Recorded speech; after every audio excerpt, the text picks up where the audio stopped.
दुर्गेचे दुसरं रूप म्हणजे ब्रह्मचारी. देवीच्या या रूपाची आराधना करताना ब्रह्मचर्याचे गुण प्राप्त होऊ लागतात. इथे या शब्दाचा अर्थ तपस्या असा आहे. ब्रह्मचारिणी म्हणजे देवाचे आचरण करणारे. नवरात्राच्या दुसऱ्या दिवशी या देवीची पूजा केली जाते. या दिवशी साधकाचं मन स्वाधिष्ठान चक्रात स्थिर होते. अतिशय देखणी असलेली ही देवी तिच्या उजव्या हातात जपमाळ आणि डाव्या हातात कमंडल आहे. भगवान शंकराच्या प्राप्तीसाठी कठोर तपस्या करणाऱ्या या देवीला तपश्चारिणी किंवा ब्रह्मचारिणी असं म्हटलं जातं. या देवीला बुद्धी देणारी म्हणून विद्येची जननी असे म्हटले जाते. या देवीची भक्तिभावाने पूजा केली तर आपणही ज्ञानाने समृद्ध होऊ. या देवी सर्व भूतेषु बुद्धिरूपेण संस्थिता. नमस्तस्ये नमस्तस्ये नमस्तस्ये नमो नमः. आजच्या लागलेल्या व्याख्याची थोडक्यात ओळख करून देते. सौ आर्या परिचित पूर्वाश्रमीची स्कंधा प्रकाशनानं तिचे शिक्षण बीकॉम व एमकॉम पार्टनर पूर्ण. कथक नृत्य विशारद तसे अलंकारही विशारद. आपल्या चिपळूण नव्हे तर रत्नागिरी जिल्ह्यात कथकचे क्लास घेणाऱ्या अशांची ओळख आहे. लवकरात लवकर पीएचडीचा अभ्यास पूर्ण करून डॉक्टरेट पदवी त्यांनी मिळवावी अशी ईश्वरचरणी मी प्रार्थना करते. या व्याख्यानाची विषयाची दोन ओळी ओळख करून देते. एक राधा एक मीरा दोनों ने शाम को चाहा. अंतर क्या दोनों की चाह में बोलो. एक प्रेम दिवाणी एक तरस दिवाणी. लक्षात आलंच असेल श्रोते हो तुम्हाला मी कोणत्या विषयी बोलते. राधा आणि मीराबाई. ऐकूया सौ आर्या परिचित यांच्याकडून.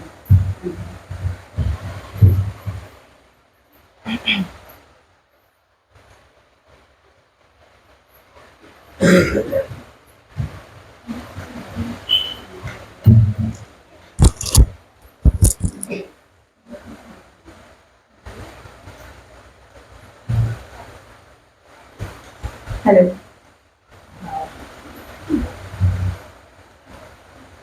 नमस्कार. जमलेले माझे पाग ग्रामस्थ आणि अर्थात सर्व कमिटी मेंबर, सुमेध दादा वैयक्तिक नाव घेते, माझे गुरु यांना विनम्र अभिवादन करते आणि मी माझ्या विषयाला सुरुवात करते.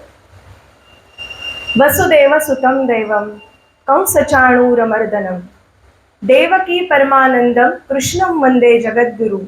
कृष्णं वंदे जगद्गुरु. कृष्णं वंदे जगद्गुरु. भक्तीचं परिपूर्ण रूप म्हणजे मीराबाई आणि राधाजी. आज मी सुरुवातीला मीराबाई यांच्याविषयी थोडंसं बोलणार आहे. राजकन्या ते संत असा त्यांचा जीवन प्रवास, त्याविषयी मी आज बोलतेय.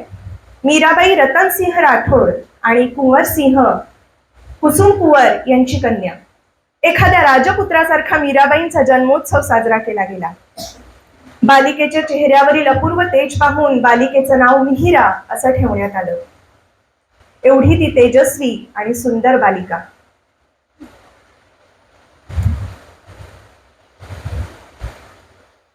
कालांतराने तिचं नाव मीरा असं झालं. काही विद्वानांच्या मते संस्कृतमध्ये मीर म्हणजे नद्यांचे पाणी ज्या ठिकाणी एकत्र येते ते ठिकाण, त्या ठिकाणी असलेलं ती मीरा अर्थात लक्ष्मी अशी त्यांची संगती असावी. नावामध्ये माधुर्याबरोबरच सात्विकता आणि पवित्रतेचा भाव जोडलेला गेलेला अशी ही मीरा. मीराबाईंच्या पूर्वजन्माशी संबंधित एक आख्यायिका प्रसिद्ध आहे. मीराबाई ह्या द्वापार युगातील एक गोपी होत्या. या गोपीचा विवाह एका गोपाशी झाला. विवाह गोकुळातील एका गोपाबरोबर झाला आणि जेव्हा हा गोप आपल्या पत्नीला घरी घेऊन निघाला तेव्हा त्या मुलीच्या आईने तिला एक सल्ला दिला की तुझ्या गावात एक कृष्ण नावाची खोडकर आणि एक चंचल व्यक्ती आहे. त्याला एकदा बघितलं की त्याला सगळे वश होतात. गावातल्या अनेक तरुण तरुणींना त्याने असं वश केलंय. तू काही त्याला आपला चेहरा दाखवू नकोस, त्याच्या समोर काही तू येऊ नकोस आणि त्याचा तू तोंडही पाहू नकोस.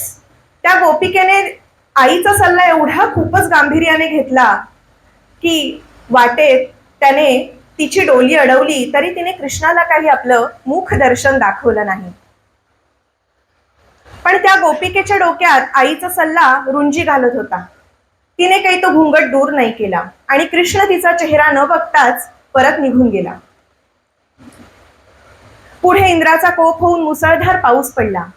अख्खं गोकुळ वाहून जायची वेळ आली तेव्हा कृष्णाने आपल्या भगवंताने करांगुलीवर गोवर्धन पर्वत उचलून सगळ्या गोपवासियांना गोकुळवासियांना त्याच्या छत्राखाली घेतलं. तेव्हा ती गोपिकाही तेथे आली. प्राणरक्षणासाठी लाजरक्षणाची आईने दिलेली तिला शिकवण तिला विसरून जावी लागली. तेव्हा तिने त्यावेळेला करंगळीवर पर्वताला तोलून धरणाऱ्या त्या सावया कुरळ्या केसांच्या, हातामध्ये बासरी आणि डोक्यावर मोरपीस असणाऱ्या पितांबरधारी छबीकडे पाहिलं आणि ती मंत्रमुग्ध होऊन बसली. इतके दिवस आपण या श्यामसुंदराचं दर्शन का बरं घेतलं नाही? स्वतःहून आपल्याला दर्शन देण्यासाठी आलेल्या मुरलीधराला आपणच ठोकरवून आपण खूप मोठा अपराध केल्याची भावना तिच्या मनात निर्माण झाली आणि तिच्या डोळ्यातून अश्रुधारा वाहू लागल्या. तिने भगवंतांची क्षमा मागितली आणि म्हणाली, तुमच्या चरणाजवळ मला स्थान द्यावं. भगवंतांनी तिच्याकडे हसून बघितलं आणि म्हटलं, शरीराच्या माध्यमातून तू मला जे नाकारलंयस, माझा अपमान केलायस, ते शरीर असेपर्यंत आपली एकात्मता काही शक्य नाही. पुढच्या कुठल्या तरी जन्मात तुझी साधना सफळ होईल व तुला तुझं प्रेम मिळून जाईल. असं म्हणतात. तीच गोपी म्हणजे मारवाडमधील मेडता या मीरेच्या रूपात जन्माला आली, ज्या घुंगटामुळे, लोकलज्जा व कुलमर्यादेमुळे तिला कृष्णाच्या दिव्य दर्शनापासून वंचित राहावे लागले. त्याच्याविषयीची तिची नावड, नाराजी तिच्याकडनं व्यक्त होत होती.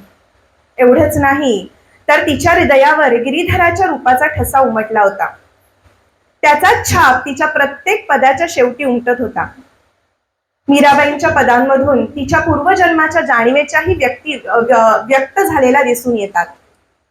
मीराबाईंच्या बालपणातील अनेक अशा आख्यायिका आहेत की ज्या त्यांच्या आयुष्याला कलाटणी देणाऱ्या आहेत.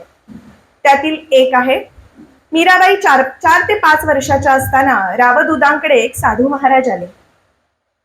त्यांच्याकडे एक अतिशय सुंदर कृष्ण मूर्ती होती.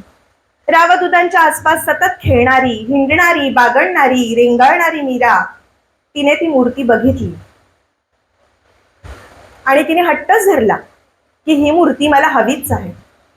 साधू महाराजांनी ती आपण पूजेतील मूर्ती असून आपण काही ही मूर्ती देणार नाही असे तिला सांगितले. रावदुदाजी राजा असले तरी अत्यंत सहिष्णू आणि वैष्णव भक्त होते. त्यांनी साधू महाराजांचा सन्मान ठेवून नातीची म्हणजे आपल्या मीरेची कशी बशी समजूत काढली.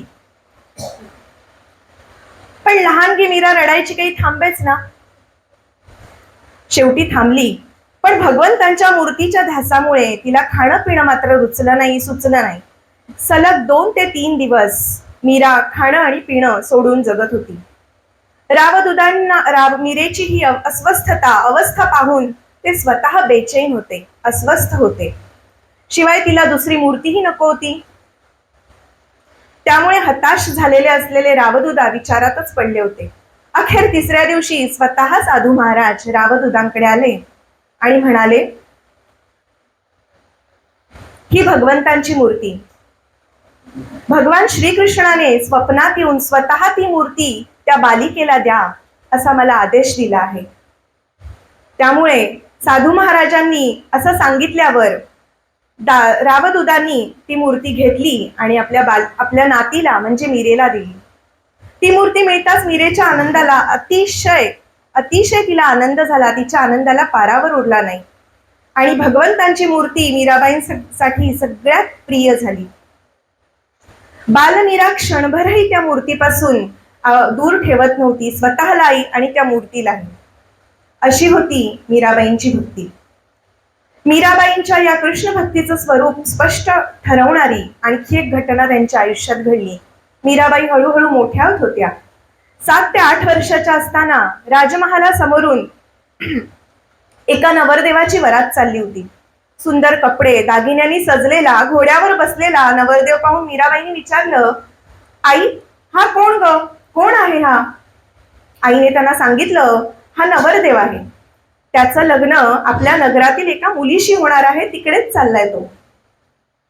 बघा, 7 ते 8 वर्षाची मीराबाई तिने उत्सुकपणे प्रश्न विचारला की माझं लग्न कधी होणार ग? माझा नवरदेव कोण? आईने मीराबाईंच्या हातातील त्या भगवंतांच्या मूर्तीकडे पाहिलं आणि हसत हसत म्हणाली, हा कृष्णच तुझा नवरा ग बाई. आईने गमतीने दिलेले उत्तर लहानग्या मीराने एवढं गांभीर्याने घेतलं आणि त्या अबोध बालिकेच्या मनात गिरीधर गोपाल पती तिच्या रूपात विराजमान झाला. थोड्या वेळाने परत पुन्हा प्रश्न विचारला, आई, माझं लग्न कधी होणार? आईने उत्तर दिलं, तू अजून थोडी मोठी झालीस की आपण तुझं लग्न लावून देऊ. मीरेने थोडा विचार केला आणि म्हणाली, मी आणि माझा नवरा आम्ही दोघं तर इथेच आहोत, मग आत्ताच का नाही लग्न करायचं? आणि असा हट्ट तिने तिथेच केला. आता तिच्या त्या हट्टापुढं आईनं नेमतं घेतलं आणि खोटं खोटं का होईना त्या गिरीधर गोपाळाच्या मूर्तीबरोबर मीराबाईंचं लग्न लावून दिलं. आता मीरेच्या हृदयात गिरीधर गोपालच आपला पती, आपला प्रियकर, आपलं सर्वस्व आहे ही गोष्ट अगदी खोल रुतून बसली. मीरा आता गिरीधर गोपाला केंद्र, मीरेचा तिचा सर्व जीवन व्यवहार हा तिच्या गिरीधर गोपाल यांच्या केंद्रस्थानी होता. छोट्या छोट्या मीरेच्या खेळातही तो कृष्णच होता. अगदी मातीची जरी खेळणी बनवली तरी त्याला कृष्णाचाच रंग. आणि साधू संतांकडनं श्रवण केलेला लीला देखील कृष्णाच्याच. कुशाग्र बुद्धीच्या व तीव्र स्मरणशक्तीच्या असलेल्या मीरेची अनेक भजनं देखील पाठ होती. ही भजनं गिरीधर गोपालांसमोर ती आळवू लागली. मीरा जसजशी मोठी होत गेली तसतशी तिने स्वतःचा पद रचण्याचा प्रयत्न करू लागली. मीरा ही राजकन्या होती. तिला जगातली सगळी सुख उपलब्ध होती. ती सोडून सगळ्यात मोठं काय तर तो म्हणजे भगवंत. सर्व सुखाचे आगर बाप रखुमा देवीवर असं माऊली म्हणतात. त्यानुसार बाकी सगळ्या गोष्टींना काय मिळणारं सुख हे तात्कालिक आहे आणि शाश्वत सुख काय आहे तर तो म्हणजे भगवंत. त्यामुळे मीरेकडे सगळं आहे तरी भगवंतांच्या भजनाला लागली आणि गोपिकेकडे काही नाही तरी देखील तीही भगवंताच्याच भजनाला लागली. म्हणजे मनुष्यात सुखात असो किंवा दुःखात असो भगवंत जेव्हा आठवतो तेव्हा ती भक्तीची अत्युच्च स्थिती असते. भक्तीच्या नात्याने कुणी भगवंतांना पती मानला, कुणी भाऊ मानला. जसे गुलाबराव महाराज म्हणतात, स्वतःला ज्ञानेश्वरांची कन्या असं ते म्हणवून घ्यायचे. मधुरा भक्तीने त्यांनी त्या भगवंतांची उपासना केली. कोण कुठल्या रूपात भगवंताला बघेल हे सांगता येणं जरा कठीणच आहे. तो भाव मात्र शुद्ध असला पाहिजे. एक कथा मला आठवते, ती मी आपल्याला सांगते. एक राजकन्या होती. राजाचा मोठा वाडा आणि त्याच्याकडे काम करायला येणारे सर्व त्याचे कामगार असाच एक त्यांच्या राजवाड्यात राजाचा रोजचा नाभिक म्हणजेच न्हावी काम करणारा आला. तो राजाच्या दरबारात आला. राजाच्या महालाकडे जात असताना त्याला एक अतिशय सुंदर स्त्री दिसली. ती नुकतीच स्नान करून आली होती. ती स्त्री पाहून त्याला तो इतका रंगून गेला की त्याला समजलंच नाही, भानच उरलं नाही. त्याला माहिती आहे, त्याला समजतंय की आपल्याला मुलं बाळा आहेत, पती पत्नी आहेत, तरी सुद्धा त्याच्या मनात अशी इच्छा निर्माण झाली की ही स्त्री आपल्याला एकदा भेटली तर, या स्त्रीशी आपली एकदा भेट झाली तर आपलं आयुष्यात सुखी होऊन जाईल, आपल्या आयुष्यात आनंद येईल. मला कळतंय की हे सगळं चुकीचं आहे तरी सुद्धा माझ्या भावनांना आवर कसा घालू, परंतु हे सांगायचं कोणाजवळ असा त्याला मोठा प्रश्न पडला. त्याने खूप विचार केला. त्या दिवशी तो कामावरून घरी जाताना त्याच्या मनात हाच विचार सुरू होता की आपण हे बोलायचं कोणाजवळ, कोणाला सांगायचं. आपण म्हणतो ना, चेहरा हा आपल्या मनाचा आरसा असतो. घरी येता येता सुद्धा तोच विचार करत असताना घरी येऊन त्याच्या चेहऱ्यावरचं दुःख त्याच्या बायकोने ओळखलं आणि विचारलं, काय झालं? राजा काही बोलले का? काही चुकलंय का? तुम्ही काही बोललायत का? तुमचं काही चुकलंय का? असे अनेक प्रश्न तिला पडले. तो म्हणाला, खरं सांगू का, तुला सांगायचंय, पण कुठल्या तोंडाने सांगू? कारण मला कळतंय की हे चुकीचं आहे, माझं वागणं योग्य नाही. पण तरी सुद्धा माझ्या मनाला काही आवर नाही घालता येते. त्यांनी घडलेला सगळा प्रसंग आपल्या पत्नीला सांगितला आणि म्हणाला, तिची आणि माझी एकदा भेट व्हावी अशी माझी इच्छा आहे. हे ऐकून पत्नीला खूप वाईट वाटलं, पण तिने नवऱ्यासाठी प्रयत्न करायचं ठरवलं. ती म्हणाली, मी तुमच्यासाठी प्रयत्न करेन. असं म्हणून ती राजकन्येकडे गेली. राजकन्येला सगळं सांगितलं आणि म्हणाली, मी जे मागतेय हे अतिशय चुकीचं आहे, तरी सुद्धा तुम्ही माझ्यावर कृपा कराल. माझ्या नवऱ्याला तुम्हाला भेटण्याची इच्छा आहे, तर काय करता येईल? हे ऐकताच ती राजकन्या न चिडता हसली आणि म्हणाली, एवढंच ना, ठीक आहे, मी भेटायला तयार आहे. पण तत्पूर्वी काय करायला लागेल हे मी सांगू का तुला? हे बघ, मी एक राजकन्या. कसं आहे, माझे वडील मला काही असंच भेटायची परमिशन किंवा परवानगी देणार नाही. ते मला कधी पाठवतात माहितीये का? जेव्हा साधू संत येतात, महात्मे येतात, सज्जन येतात, तेव्हाच ते मला एकटीला पाठवतात. तेव्हा तू असं कर, तू तुझ्या नवऱ्याला सांग की इथे जो डोंगर आहे त्या डोंगरावर जा आणि पुढील 1 वर्ष राधे कृष्ण किंवा हरे राम राम राम हरे हरे, हरे कृष्ण कृष्ण कृष्ण हरे हरे असा जप सुरू कर. तिथं बसायचं आणि नामस्मरण करत राहायचं. म्हणजे काय होईल, वर्षभराने त्यांची कीर्ती आपल्या सगळ्या नगरात पसरेल आणि माझ्या वडिलांपर्यंत ती गेली की ते मला त्यांच्या दर्शनाची परवानगी देतील, म्हणजेच मी त्यांना भेटू शकेन. तिला खूप आनंद झाला. ती घरी आली आणि नवऱ्याला सगळं काही सांगितलं. तो म्हणाला, इतकंच ना, मी करायला तयार आहे. त्यालाही आनंद झाला. संन्यासाचा वेश धारण केला आणि म्हणाला, आता राजकन्येने सांगितलेल्या डोंगरावर मी जाऊन बसतो आणि नामस्मरण करतो. त्याने नामजप सुरू केला आणि त्या नामजपाची त्याला एवढी सवय लागली की त्याने पुढील 1 वर्ष तन्मयतेने, अतिशय तन्मयतेने भगवंताचं नामस्मरण केलं. म्हणजे तो कुठल्या कारणासाठी तिथे बसला हे देखील तो विसरून गेला.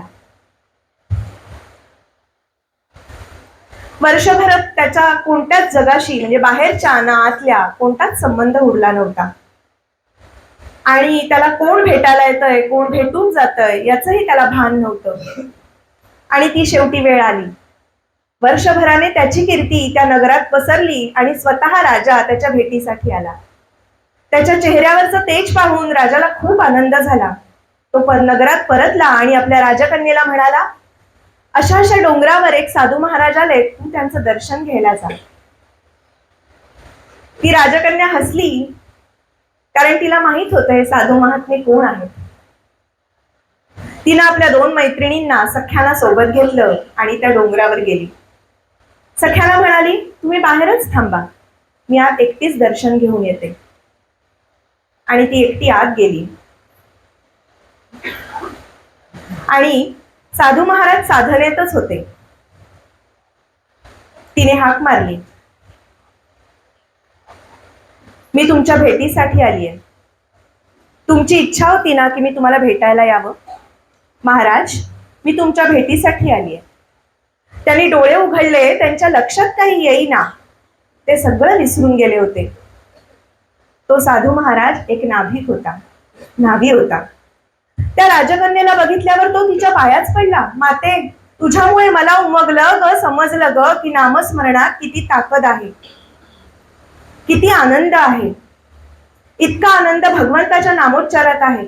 त्यामुळे आता काही मला तुला तशा भेटीची ती इच्छा उरली नाहीये. मी या सगळ्या जगाच्या पलीकडे गेलोय. तर ती राजकन्या होती आपली मीराबाई. सांगायचं असं की भगवंताच्या नामात किती श्रेष्ठता आहे हे मीराबाई आपल्या वागणुकीतून देखील दाखवत होत्या. मीराबाईंची स्वतंत्र विचारसरणी भक्तीच्या क्षेत्रात उद्घोषित होती. मीराबाईंच्या भक्तीमध्ये कोणताही तर्क नाही, विवाद नाही, आग्रह नाही, प्रचार नाही, तसा उपदेशही नव्हता. त्यांच्या भक्तीमध्ये आपल्या इष्ट देवतेच्या प्रती निरातिशय प्रेम होतं. त्यांची भक्ती आणि भावना ही स्वयंस्फूर्त व अंतःप्रेरित होती आहे. भक्ती त्यांच्यासाठी साधना नाही किंवा साधनही नाही, त्या स्वतः एक भक्तिमय आहेत. श्रीकृष्णाची प्रेमभक्ती करताना कोणत्याही संप्रदायाचे विचार पद्धतीचे अनुसरण त्यांनी कधीच केलं नाही.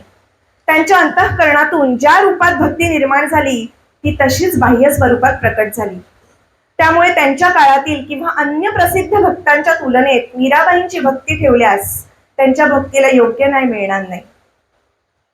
मीराबाईंची भक्ती जशी उत्स्फूर्त आहे तशीच भक्ती साधना देखील. त्यांच्यामध्ये एक नैसर्गिक सहजता आहे. त्यामुळे त्यांची भक्ती एका विशिष्ट सांप्रदायिकच्या चौकटीत कधीच बसली नाही. प्रामुख्याने ती सगुण भक्ती असली तरी कधी कधी नैसर्गिकपणे तिच्या निर्गुणतेच्या रहस्यवादाची वळणे घेऊन जातात. त्यांच्या भक्तीत शास्त्र ज्ञान यांचा उहापोह नाही, पण प्रेमाचे तत्वज्ञान मात्र नकळत उलगडत राहिले. मीरेच्या भक्तीचं स्वरूप दर्शन करताना आपल्याला हे लक्षात ठेवायला हवं की त्या काळात सगुण वैष्णव भक्तीचा बोलबाला असला त्यांनी निर्गुण मत, ज्ञानवाद, तांत्रिक साधना, नाथ संप्रदाय यांच्या सगळ्या संपूर्ण प्रभावापासून समाज पूर्ण मुक्त नव्हता. आता मीराबाई वृंदावनासारख्या कृष्ण भक्तीचं केंद्र असलेल्या भक्तिमय वातावरणात काही वाढल्या नव्हत्या, तर त्या राजस्थान सारख्या शौर्यालाच भक्ती मानणाऱ्या वातावरणात सतत युद्धाला सामोरं जाणाऱ्या राजघराण्यात त्या वाढल्या होत्या. वृंदावन हे कृष्ण भक्तीचा प्रचार व प्रसाराचं प्रमुख केंद्र. कृष्ण भक्तांचे अनेक संप्रदाय होते. त्या प्रत्येकाची स्वतंत्र भक्तीची पद्धत होती. आपल्या विचारसरणीला शास्त्र स्वरूप देण्यासाठी आणि तिचा प्रसार करण्यासाठी सांप्रदायिक विचारवंतांना, पंडितांना हा वृंदावनात त्यांचा डेरा हा टेकवावा लागत असे. पण दुसरीकडे गुजरातमधील भालण, नरसी मेहता, महाराष्ट्रातील ज्ञानेश्वर, नामदेव, तुकाराम इत्यादी, आसाममधील शंकरदेव, माधवदेव, ओडिसामधील जगन्नाथ, पंजाबमधील नानकदेव यांनी मात्र श्रीकृष्णाची, आपल्या भगवंताची आराधना आपापल्या विचारानुसार केली. मीराबाईंची भगवंतावरची भक्ती या वृंदावनाबाहेरील भक्तांच्या पठडीतील स्वतंत्र विचारांची होती. आजूबाजूला इतके संप्रदाय असून मीराबाईंच्या भक्तीमध्ये कधीच कोणतीच दुविधा नव्हती आणि अस्पष्टता देखील नव्हती. अत्यंत साध्या आणि सोप्या शब्दामध्ये असं त्या सांगतात,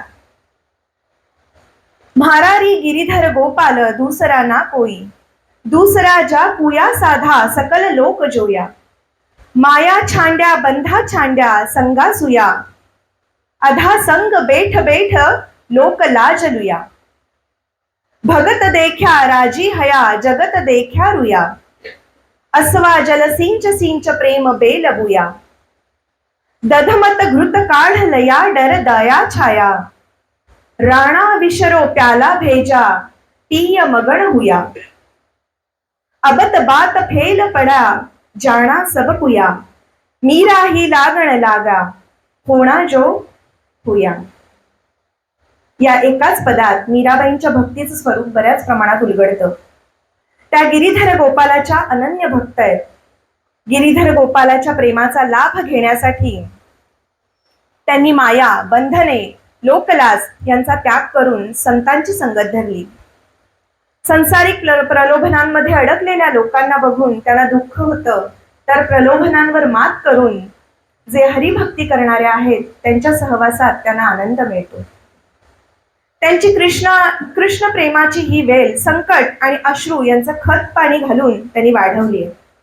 कृष्ण भक्तांच्या विविध विचार प्रणालींमधून त्यांनी भक्तांचं सार तत्व काढलंय.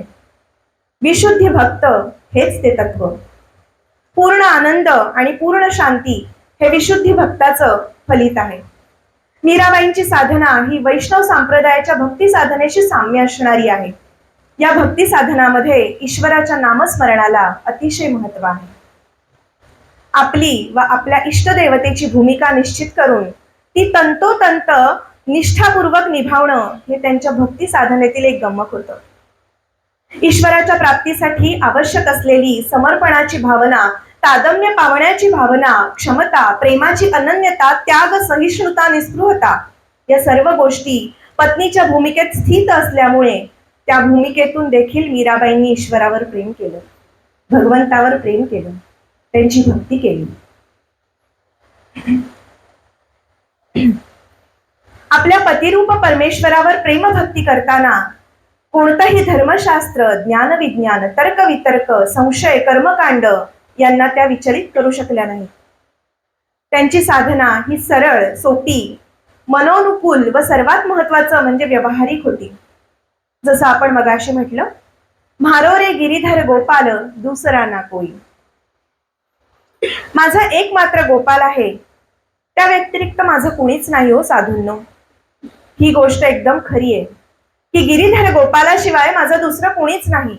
मी सगळ्या जगाला पाहिलंय, समजून घेतलंय, पारखून घेतलंय आणि म्हणून मी भाऊ, बंधू यांसारख्या निकटवर्तीयांसह सगळ्या सोयऱ्यांचा त्याग केलाय. आता मी लोकलज्जा पण सोडून दिलीये, लोकलाज पण सोडून दिलीये व साधू सज्जनांच्या संगत धरलीये. आता मला साधू संतांच्या सहवासात आनंद मिळतो व सगळ्या सोयऱ्यांच्या सहवासात दुःख. मी भगवंत प्रेमाच्या वेलीला अश्रूंचं पाणी, जसं मगाशी मी सांगितलं की त्यांनी भगवंत कृष्णाच्या प्रेमाची वेल ही त्यांनी स्वतःचं अश्रू आणि अशा पद्धतीचे वाईट त्यांनी जे काही अनुभव घेतले तर ते पाणी घालून त्यांनी ते वाढवले. मी या जगरूपी दह्याचे मंथन करून भगवंत रूपी लोणी त्यांनी काढलंय, तर सगळ्या सोयऱ्यांना ताकासारखं त्यांनी टाकून दिलंय. माझ्या या वागण्याने नाराज होऊन राणाने मला विषाचा प्याला पाहून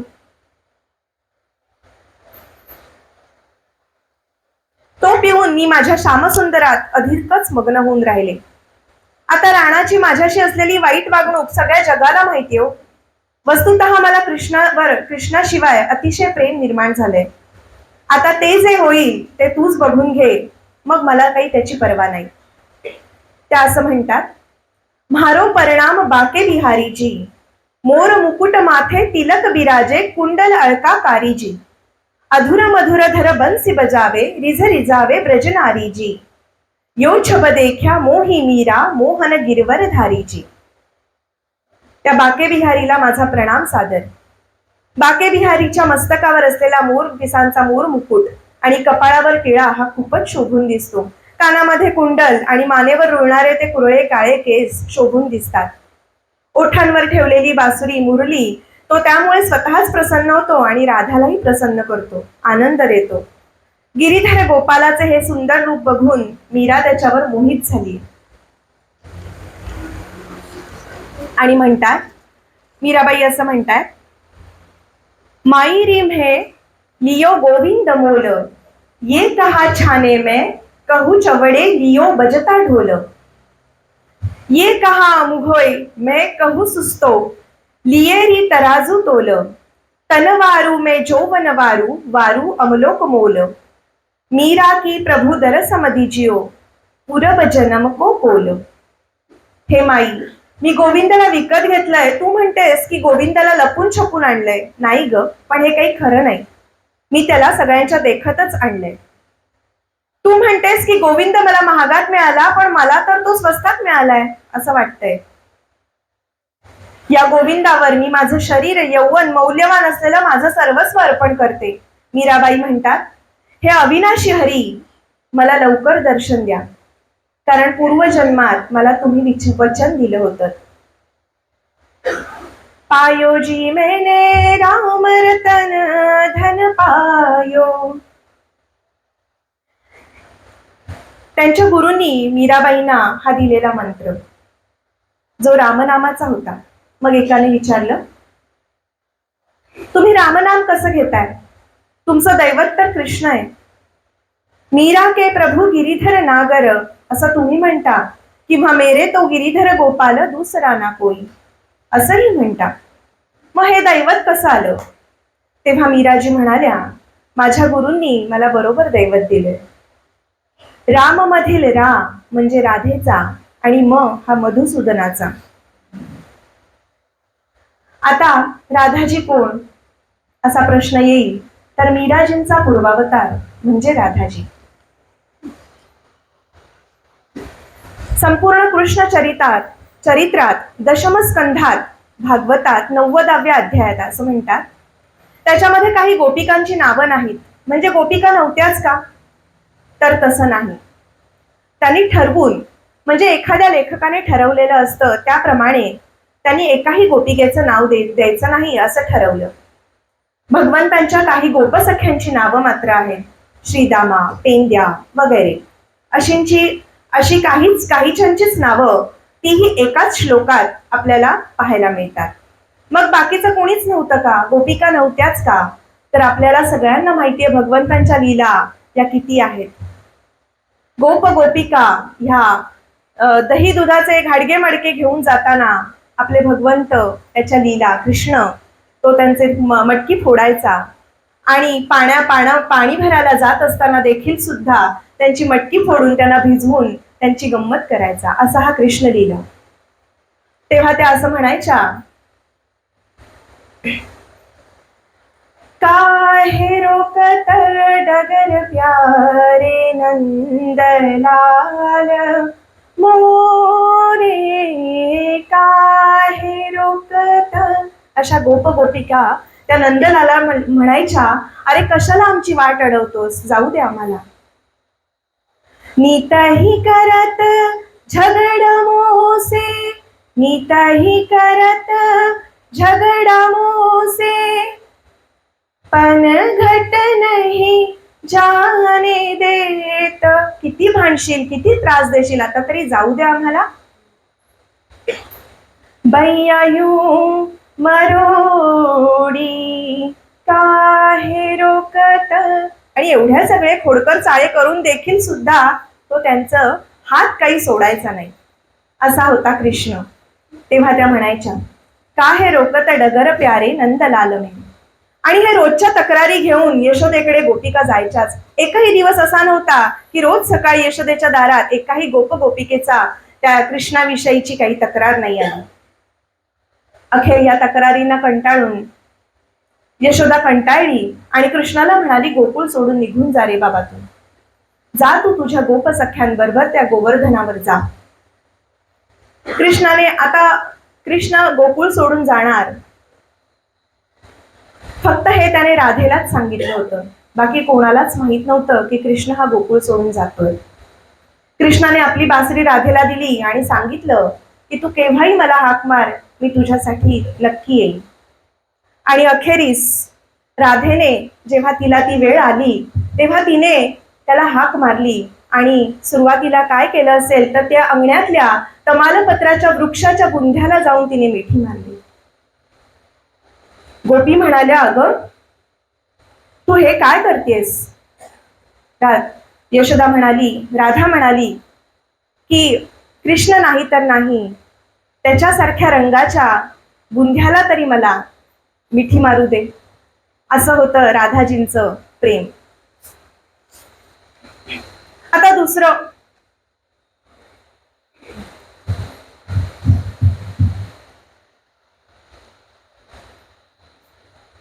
म्हणून त्यांनी कोणाचंच नाव दिलं नाही. आता त्याचं दुसरं कारण आहे ते म्हणजे शुक महामुनी, ज्यांनी श्रीमद भागवत सांगितलं.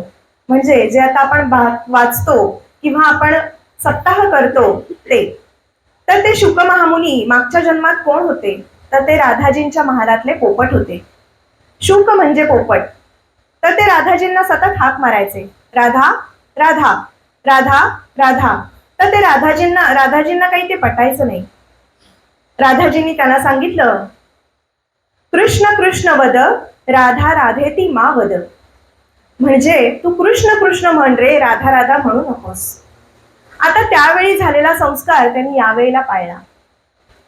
दुसरं असं की परमार्थामध्ये असा संकेत आहे की गुरुचं नाव तोंडाने कधी घेऊ नये, म्हणजे नावाने कधी गुरुना संबोधू नये. हा संकेत आहे परमार्थाचा, म्हणजे बोलतानाचा. तर आता राधाजी जर गुरु असतील तर त्यांचं नाव कसं घ्यायचं, म्हणून त्यांनी ते नाव सूचकपणे भागवतामध्ये ठेवलं. ते म्हणजे कसं ठेवलं? संपूर्ण भागवत आपण जर पाहिलं तर व्यास जिथे बोलतात तिथे शुक असं लिहितात, व्यासोवाच. जिथं अजून कोणी वक्ता आहे तर ते कसं म्हणतील, उवाच.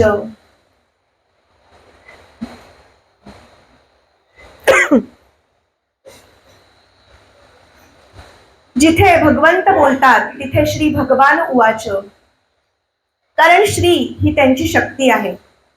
तसं शुक महामुनी स्वतः बोलतात तेव्हा श्री शुक उवाच. तर श्री हा कोणाचा आहे, तर तो म्हणजे राधाजींचा. श्री ही आपल्याला गुरुची शक्ती आहे, म्हणून ते आपल्या गुरुच्या शक्तीलाच श्री या नावाने संबोधतात. जसे एका जनार्दनी तिथे नाथ महाराज आपल्या गुरूंचं नाव आणतात, तसंच शुक महामुनी श्री या नावाने राधाजींचा समावेश करतात. त्यामुळे राधाजी हे काल्पनिक पात्र आहे, राधा ही वृत्ती आहे, राधा हा भाव आहे, तर तसं नाही. तर राधाजी कोण आहेत? भगवान श्रीकृष्णाचा लोक वेगळा आहे. जसा शंकरांचा कैलास, गणपतीचा स्वानंद, तसा श्रीकृष्णाचा जो लोक आहे तो वैकुंठ नाही, तर तो आहे गोलोक. आणि त्या गोलोकाची देवता कोण आहे? त्या गोलोकावर कोणाची सत्ता आहे, तर ती राधाजींची. म्हणून जेव्हा भगवंतांनी ठरवलं की मी अवतार घेईन, तेव्हा राधाजींना सांगितलं की तू पण ये. त्या म्हणाल्या, मी माझ्या गोलोकाशिवाय कशी राहू शकते? इथलं वृंदावन, इथलं गोवर्धन, गाई यांच्याशिवाय मी नाही राहू शकत. तेव्हा भगवंत म्हणतात, आपण ह्यातला थोडा भाग खाली घेऊन जाऊयात, गोलोकाचा अंश की जो तुझ्या सोबत राहील. आणि म्हणूनच वृंदावनाला महत्व आहे, त्या गोवर्धनाला महत्व आहे. राधाजी या अतिशय मोठ्या, ज्यांना रास रासेश्वरी असं संबोधतात. राधाजी ही खूप मोठी शक्ती आहे की जी भगवंताला आणि भक्तांना एकत्र करते. देव आणि भक्त यातलं द्वैत मिटवण्याचं काम ही शक्ती करत असते. मग त्या नावावरून आपण कसं शिकू शकतो? राधा आणि धारा. बघा, भगवंतांकडे जे जाणारे भक्त आहेत आणि भगवंतांपासून जे दूर जाणारे म्हणजे प्रापंचिक. मग धारा कशी वाहते, तसे प्रापंचिक वाहतात. आणि राधा म्हणजे भगवंतांकडे जाणारे, भक्ती करणारे, देवांकडे जाण्याची बुद्धी देतात, कृपा देतात, ज्याच्यामुळे आपण भगवंतांकडे वळतो, त्या म्हणजे राधाजी. मग देवानी राधाजींबरोबर रासलीला केली, म्हणजे गोपिकांसोबतही देखील रासलीला केली. तर त्या गोपिकांबरोबरच्या रासलीलेमध्ये भागवतामध्ये असा एक उल्लेख आहे की त्यांची एक विशेष आवडती सखी की तिच्यासोबत त्यांनी रास केला. ती कोण? तर त्या राधाजी आहेत. असं श्रीकृष्ण चरित्रात कुठेच येत नाही की ही पण आवडती, ती पण आवडती. आवडत्या कोण? तर फक्त राधाजी. त्यावेळी राधाजींना असं वाटलं, बघा, सगळ्यांपेक्षा मीच लाडकी. आता देवाना तेवढंही सहन होत नाही. एकनाथी भागवतात नाथ महाराजांनी एक सुंदर ओवी लिहिली आहे, ती म्हणजे तिळभर राखुनी अभिमान. म्हणजे तू तिळा एवढा जरी अभिमान ठेवून तू मला शरण आलास तरी मी तुला पावणार नाही, पण अभिमान रहित होऊन ये, मी तुला प्रसन्न होईन. देवकीची आण उद्धवा, हे उद्धवा मी आई शपथ घेऊन सांगतो, असं ते म्हणतात. मग त्या राधाजींना गर्व झाला. मग देवानी काय केलं? स्वतः अदृश्य झाले. पहिल्यांदा सगळ्या गोपिकांपासून अदृश्य झाले, तेव्हा राधाजी सोबत होत्याच. आणि नंतर त्यांच्यापासून देखील अदृश्य झाले. कशासाठी? तर तो अहम, मी, की तो किंवा ती माझ्यासाठी आली, हा अहमपणा जावा यासाठी म्हणून त्यांनी केलेली ती युक्ती होती. यामध्ये मुख्य काय? तर राधा ही वृत्ती आहे, राधा हा भाव आहे. हे जरी खरं असलं तरी राधाजी ही एक खूप मोठी शक्ती आहे. काही संप्रदाय तर राधाजींना भगवान श्रीकृष्णाचे गुरु मानले, म्हणून ते राधेचं भजन करतात. आणि आपण सुद्धा राधेचं नाव आधीच घेतो की.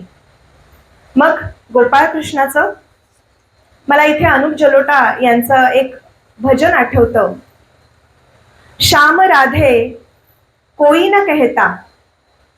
इथं अनुप जलोटांचं एक भजन मला आठवतं, श्याम राधे कोई न कहता, कहते राधे श्याम, जन्म जन्म के भाग जगा दे, एक राधा का नाम. राधाजी हे एक खूप मोठं तत्व आहे. आणि मग हेच तत्व आपल्या मराठी संप्रदायात कुठे आलं? तर मराठी संप्रदायात रुक्मिणी तर आहेच देवांची पत्नी, पण रुक्मिणी बरोबर आपण राही असंही म्हणतो. राही रखुमाबाई, ती राही म्हणजे राधाजी. कारण मराठी संत परंपरेत अशी मान्यता आहे की देवाला बाण लागला आणि ते गोलोकांमध्ये गेले. तर तसं नाहीये. मराठी संप्रदाय असं म्हणतो, तिथून ते निघाले आणि पोहोचले ते दिंडीर वनात. दिंडीर वन म्हणजे पंढरपूर. मग ते तेथे उभे आहेत. आता सर्व काही संपलंय आणि त्यांचं जे लौकिक त्याला धर्म संस्थापनाचं कार्य करायचं होतं ते त्यांचं पूर्ण झालंय आणि ते शांत उभे आहेत, निवांत उभे आहेत कर कटेवरी. म्हणून त्या दोघी तिथे आहेत, रुक्मिणी माता आणि राधा म्हणजेच राही. आता कसं आहे बघा, मी अभ्यास करताना अक्रूर आणि राधा, गोकुळ आणि ह्या सगळ्यांचा विचार करत असताना, वाचन करत असताना अक्रूर या शब्दाविषयी मी आपले जे धनंजय चितळे आहेत, धनंजय काका, त्यांच्याशी बोलताना त्यांनी सहज एक सुंदर मला एक अक्रूर किंवा अतिचपळ याविषयी सांगितला. तो मी उल्लेख इथे करतेय. नावाचे श्लेष कसे गमतीशीर असतात बघा. जसे अक्रूर, अक्रूर. अ म्हणजे नाही असं नाही बरं, अ म्हणजे अतिशय. अतिशय क्रूर असा त्याचा अर्थ आहे. जसे की अचपळ मन माझे नावरे आवरित. अचपळ म्हणजे स्थिर नाही, अतिचपळ असा त्याचा अर्थ होतो. तिथे अति या अर्थाने होतो. उदाहरण द्यायचं झालं तर देवांचं अधरामृत. आता सरळ अर्थ घेतला तर त्याचा अर्थ अधर म्हणजे ओठ, ओठांमधलं अमृत. राधा अधर मधु मिलिंद जय जय. राधा अधर मधु असा विद्याधर गोखले यांनी सरळ अर्थ घेतला. म्हणजे राधा अधर म्हणजे राधेच्या अधरातलं अमृत. तो पिणारा मधू म्हणजे भुंगा. आणि भुंगा जसा काळा सावळा तसा आपल्या भगवंताचा रंग. हा अर्थ शृंगाराच्या अर्थाने घेतलाय. आता शुक महामुनी सांगतात तेव्हा ते सांगतात अधरामृत म्हणजे काय, तर धारा म्हणजे पृथ्वी. जे अमृत पृथ्वीवर मिळतं ते धरामृत आणि जे पृथ्वीवर नाही ते अधरामृत. भगवंताच्या कृपेचं अमृत हे जमिनीवर नाहीयेच हो, ते दैवी आहे, म्हणून ते अधरामृत. आणि हा शब्द भागवतात आहे. रासलीलेच्या 10व्या अध्यायात हा शब्द आलाय. मुळात कसं आहे, शुक महामुनी हे परम विरक्त आहेत. त्यांच्या इतका विरक्त कोणीच नाही. म्हणून तर आपण समर्थांचं वर्णन करताना शुकासारखे पूर्ण वैराग्य ज्याचे असं म्हणतो. म्हणजे विरक्ती किती, तर पूर्वीच्या काळी काही बाथरूम वगैरे नव्हती, तेव्हा तरुण तरुणी ह्या नद्यांवर आंघोळ करायला जायच्या. असंच एका नगरातील तरुण स्त्रिया नदीत आंघोळ करत होत्या. कपडे नदीकाठी उतरवून त्या स्नान करतायत तेवढ्यात त्यांना खडवांचे आवाज आले. एक तरुणी दुसऱ्या तरुणीला म्हणाली, बघ ग कोण येतंय. ती तरुणी बाहेर आली आणि बघितलं आणि म्हणाली, व्यासमुनी येत आहेत. चला चला, लगेच सगळ्या बाहेर आल्या, कपडे वगैरे परिधान केलं आणि कडेला उभ्या राहिल्या. व्यासमुनींनी नजर टाकली आणि ते पुढे निघून गेले. नंतर एकदा असंच घडलं. त्या स्त्रिया आंघोळ करतायत आणि शुक महामुनी येत आहेत, त्यांच्या खडवांचे आवाज येत आहेत. अशीच एक तरुणी बाहेर आली आणि तिनं बघितलं आणि म्हणाली, करा करा आंघोळ करा, शुकमुनीच आहेत, काही प्रश्न नाही.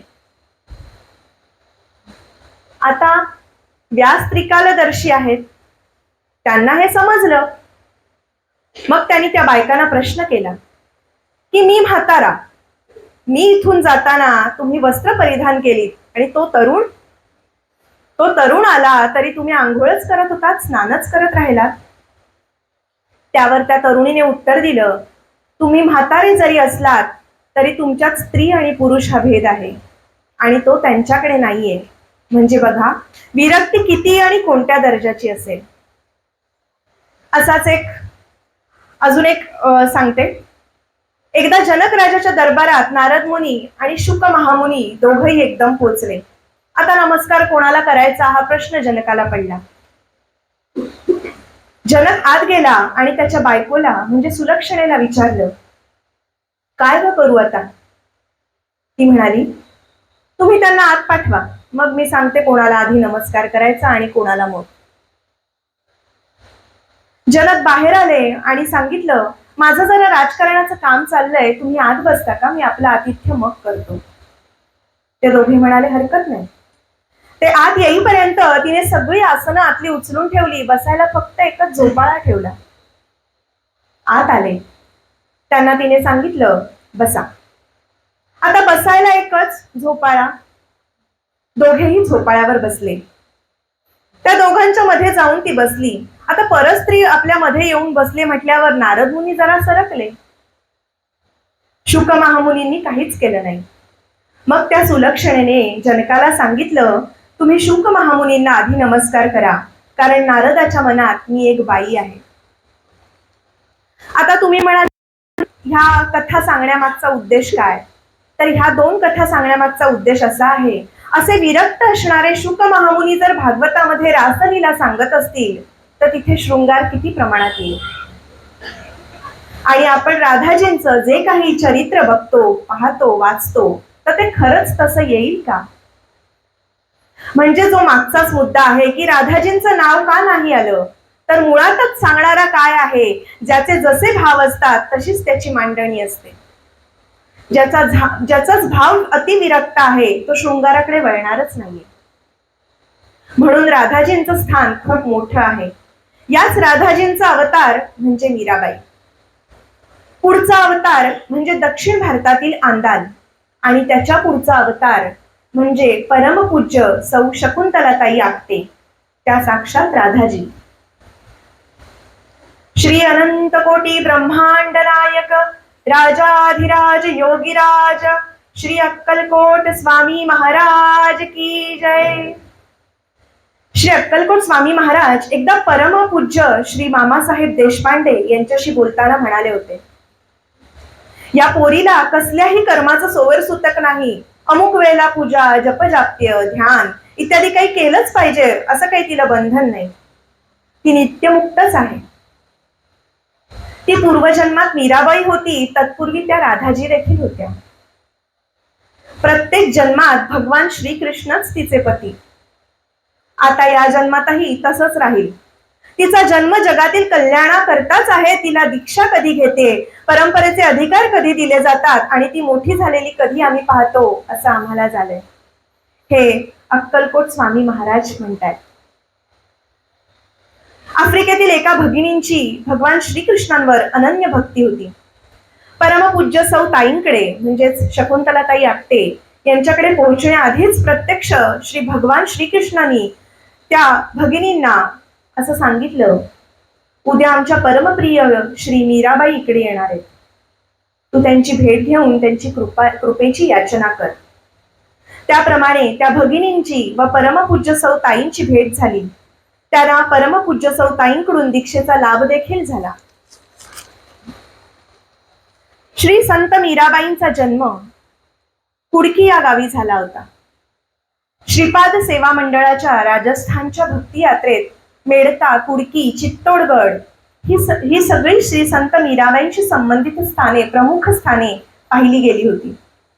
जेव्हा भक्ती यात्रा कुडकीला पोहोचली तेव्हा श्री संत मीराबाईंना ज्या विहिरीत भगवंताचं प्रथम दर्शन झालं, ती विहीर परमपूज्य सौ ताईंनी परमपूज्य श्री शिरीष दादांना स्वतः दाखवली आणि तो प्रसंग देखील सांगितला. या कुडकीच्या वाड्यात असलेल्या बागेत मीराबाईंनी तुळशीचं एक वन तयार केलं होतं. असलेल्या बागेत जेव्हा ही भक्ती यात्रा पुढे गेली आणि तिथे पोहोचली तेव्हा ताईंनी त्या तुळशी वनाच्या जागेवर गेल्या आणि तिथे राहणाऱ्या मीराबाईंच्या वंशजांना विचारू लागल्या, येथील तुळशीचं वन काय झालं? त्या लोकांनी सांगितलं, आपण म्हणता त्याप्रमाणे इथे तुळशी होत्या, पण आता फरशी घालण्यासाठी ते सगळं काढून टाकावं लागलं. गोव्याचे श्री हेमंत बखले यांनी आणखी एक आठवण सांगितली. ते असं म्हणतात, कुडकीला जाण्याचा रस्ता आमच्या बसच्या ड्रायव्हरला काही माहीत नव्हता. तो रस्ता परमपूज्य सौ ताईंनी तो रस्ता त्यांना दाखविला. त्या सुद्धा त्यावेळेला प्रथमच तिथे पोहोचत होत्या, परंतु त्या स्वतः मीरा आणि राधेचा रूप होत्या. परमपूज्य सौ ताई ह्या श्री संत मीराबाई होत्याच याचे निदर्शक असणारे प्रसंग भरपूर आहेत. म्हणून परमपूज्य श्री शिरीष दादा ताईंच्या आरतीत असं म्हणतात, आरती कृष्ण वल्लभेची नित्यरस प्रेम विग्रहाची, दिव्य मधु चरित तुझे पाही, होसी आंदाल मीरा विरही, पदरजी लोळती सिद्ध मुनी, सुरनर गोप गोपरमणी. परमपूज्य सौ ताई आणि श्री भगवंत पूर्णपणे एकरूप झाले होते हा दाखवणारा एक अनुभव तपोवन येथील श्री साधक नंदकुमार बंडी यांनी देखील सांगितला. परमपूज्य सौ ताई तपोवनातील त्या ज्या निवासस्थानात राहत होत्या, श्री गुरु निवास या नावाने ते ओळखलं जात होतं. श्री गुरु निवासात भगवान श्रीकृष्णाची एक मोठी मूर्ती होती. एकदा परमपूज्य सौ ताईंच्या हाताला काही इजा झाली आणि त्यामुळे त्यांचा एक हात खांद्यापासून लाल झाला होता. आश्चर्य म्हणजे श्री भगवंतांच्या मूर्तीचाही देखील तोच हात लाल झाला होता. आश्चर्य आणि श्री नंदूदादा बंडी आणि तपोवनातील अन्य साधकांनी स्वतः हा प्रसंग देखील पाहिलेला आहे. परमपूज्य सौ ताईंचं संपूर्ण चरित्र हे अद्भुत आहे. त्यांची कॅथी, इथॉन, फाईन, स्कॉट इत्यादी परदेशी शिष्यांचे अनुभवही फार सुंदर आहेत. माधुर्य दर्शनाच्या दोन्ही खंडात आपल्याला अनेक विलक्षण अनुभव पाहायला मिळतील. परमपूज्य शौ शकुंतला ताई आपटे यांच्या आरतीतील पुढील चरण म्हणत आजचा भाग मी पूर्ण करते. पूर्ण तव प्रेम कृपादान, निपजे पराभक्ती गहन, जीव जव कृष्ण रूप होती, श्री हरी लीला अनुसरती, धन्य ती करुणा तव आरती, सद्गुरु सेवा यश कीर्ती, मुरवी अमृतेसी चरणी, देऊनी निज सेवा जननी. धन्यवाद. काही चुकलं असल्यास सांभाळून घ्या, पहिलाच प्रयत्न होता.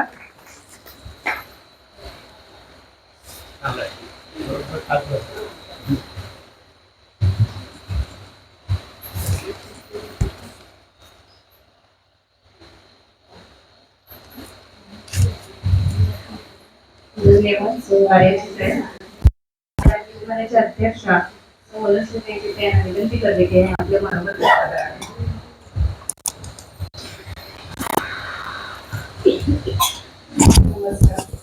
सर्वप्रथम आयोजक